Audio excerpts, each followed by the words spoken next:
Já vás všechny zdravím. Jdeme se podívat, co vám chtějí odkázat anděle lásky v oblasti vztahů.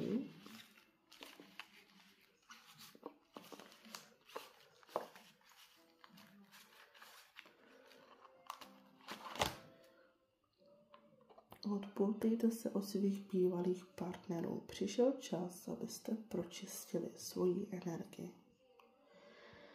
Tak vy tady klidně můžete mít nějaký vztah, kde jste se svým partnerem, ale neustále tam může být energie bývalého vztahu.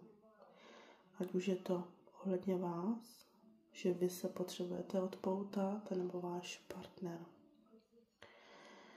Přišel ale opravdu čas na to, aby se ta energie pročistila, protože to může hodně ovlivňovat váš současný vztah.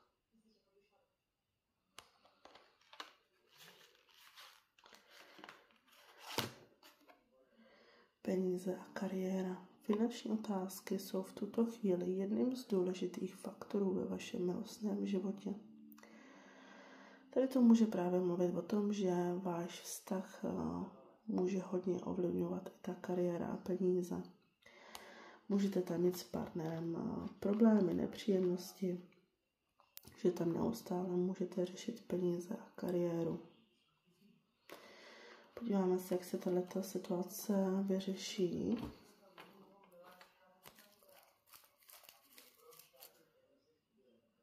Jak to dopadne?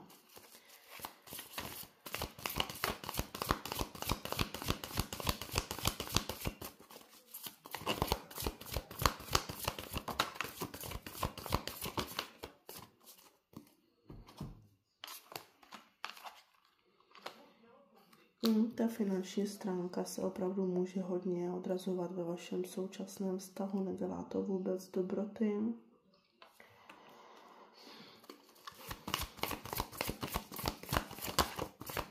Možná tam jako až příliš řešíte tu finanční stránku a vůbec neřešíte vlastně, jak funguje váš vztah, neřešíte sami sebe.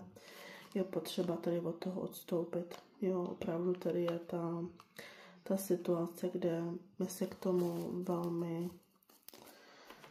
k tomu tíhneme. Jo? Může tady být i závislost, jako jak na těch financích, ale závislost taky na tom bývalém vztahu, na bývalém partnerovi. A může to hodně ovlivňovat právě ten současný vztah, takže tady je potřeba od toho odejít. Je potřeba tady vlastně useknout